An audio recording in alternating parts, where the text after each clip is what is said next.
everyone, today we will discuss about the international business MCQ which are the most important from the exam point of view.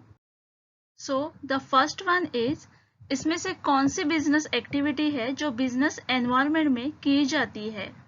So the option are first one management, second planning, third coordination and fourth none of above.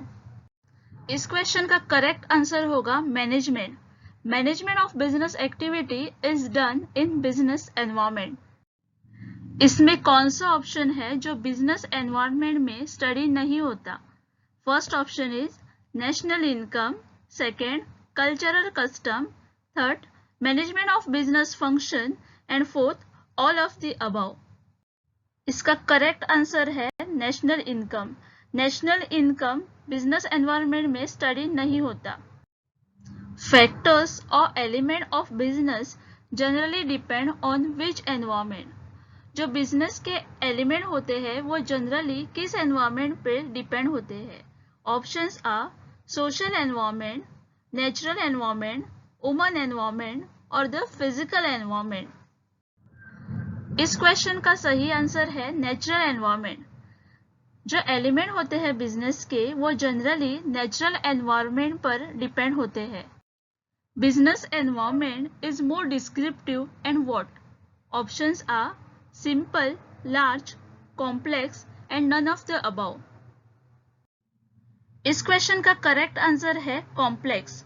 Business environment जो है वो मोर descriptive और more complex होता है. Result of technological environment in business environment is options are e-commerce, e-banking, both A and B and last one is none of the above. इस question का correct answer है both A and B, e-commerce and e-banking. इसमें से कौन सा एक option development of competitive ability का part है. Options are product quality, ignorance of cost, least customer preference, all of the above. इस क्वेश्चन का करेक्ट आंसर है all of the above. ये सभी डेवलपमेंट ऑफ कॉम्पिटिटिव एबिलिटी के part है. Product quality, ignorance of cost and least customer preference. इसमें से कौन सा एक माइक्रो एनवायरनमेंट का फ्यूचर है. ये क्वेश्चन आंसर करने के लिए आपको पहले माइक्रो एनवायरनमेंट के फ्यूचर समझना जरूरी है. So the options here are intermediatory, customer, competitor and legal framework. इस क्वेश्चन का करेक्ट आंसर है legal framework. Legal framework micro environment का फ्यूचर है. इसमें से कौन सा इंटरनल एनवायरनमेंट का एलिमेंट है. Options given are financial institution, customers, policies and objective and all of this. इस क्वेश्चन का सही आंसर है policies and objective. Policies and objective is a one of the element of internal environment. इसमें से कौन सा एक environment लॉ गवर्नमेंट एजेंसी से कंपोज होता है. इस क्वेश्चन का करेक्ट आंसर है पॉलिटिकल लीगल एनवायरनमेंट.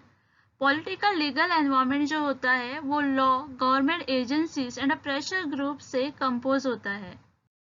इसमें से कौन सी सर्विस है जो कंज्यूमर प्रोटेक्शन एक्ट में कवर नहीं होती. Options are the service of teacher, the service of lawyer, the service of doctor and the service of banker. इस क्वेश्चन का करेक्ट आंसर है the service of teacher. Service of teacher is not covered under Consumer Protection Act. Central consumer protection council किसने establish किया था. State government, central government, parliament and president of India. इस question का correct answer है central government. Central consumer protection council establish किया था central government ने. Redressal forum of consumer consist of national consumer forum, district consumer forum, both A and B and none of above. Consumer redressal forum जो है वो consist होता है national consumer forum से और डिस्ट्रिक्ट कंज्यूमर फोरम से. So the answer will be both A and B. इसमें से कौन सा एक एनवायरमेंटल फैक्टर है जो रीजन नहीं है पॉलिटिकल स्टेबिलिटी का? Options are government policies, second option production cost of good, third war and social factor. इस क्वेश्चन का करेक्ट आंसर है production cost of good. Tax jurisdiction इसमें से कौन से एनवायरमेंट का एग्जाम्पल है? Options given are economic, legal, social and political. So the correct answer of this question is legal environment. इसमें से कौन सा स्टेटमेंट करेक्ट है? Options are economic statement affect the economic environment of the business. Second statement is it is a possible to control business environment. Third, both A and B, and fourth, none of above. इस question का correct answer है economic statement affect the economic environment of the business. इसमें से कौन सा एक option economic policy of the government में include नहीं होता? Options here are import export policy, licensing policy, industrial policy and monetary policy. इस क्वेश्चन का करेक्ट आंसर है industrial policy. Industrial policy economic policy of a government में include नहीं होता। When was FEMA came into existence?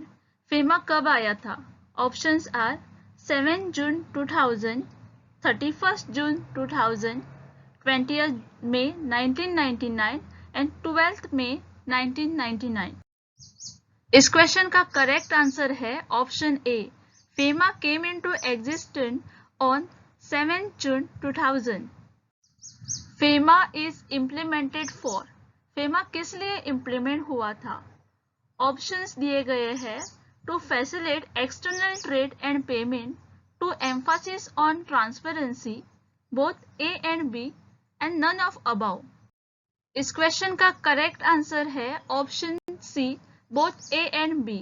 FEMA implement हुआ था to facilitate external trade and payment and to emphasis on transparency. The central bank can significantly influence the saving, investment and consumer spending in the economy through which of the following policy? Options are fiscal policy, monetary policy, industrial policy and foreign exchange policy.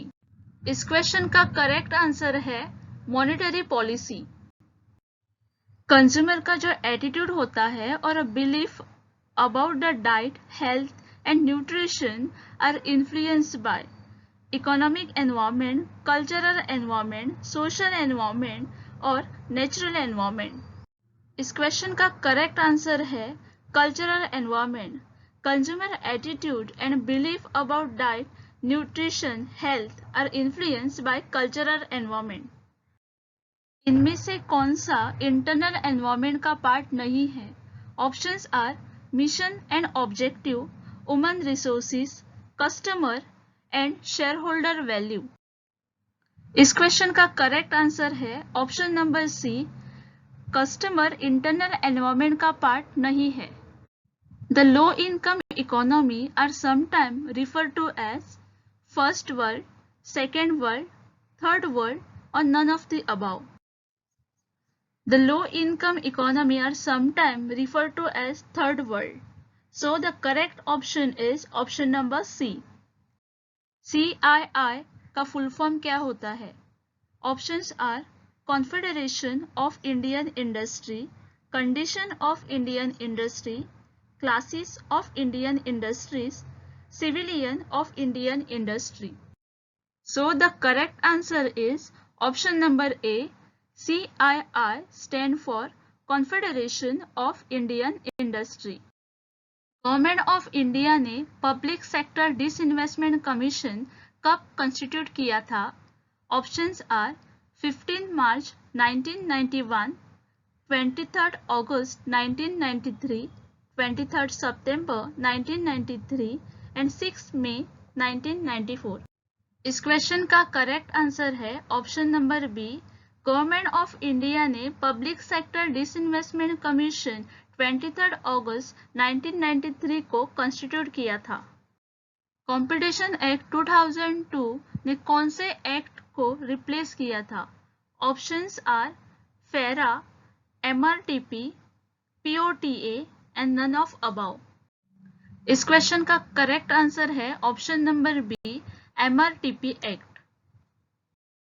Which committee recommended the enactment of competition act?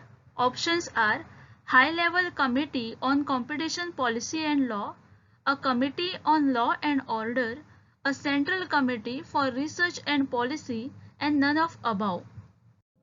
इस question का correct answer है option number A, high level committee on competition policy and law recommended the enactment of competition act, which policy is concerned with raising revenue through taxation and deciding on the level and pattern of expenditure। Options are monetary policy, fiscal policy, cash policy and none of above। इस question का correct answer है fiscal policy. Union budget को parliament में present करने के लिए कौन responsible होता है? Options are prime minister, finance minister, RBI governor and none of above. इस क्वेश्चन का करेक्ट आंसर है finance minister. Finance Minister is responsible for presenting the Union budget before the Parliament। Planning Commission कब India में setup हुआ था?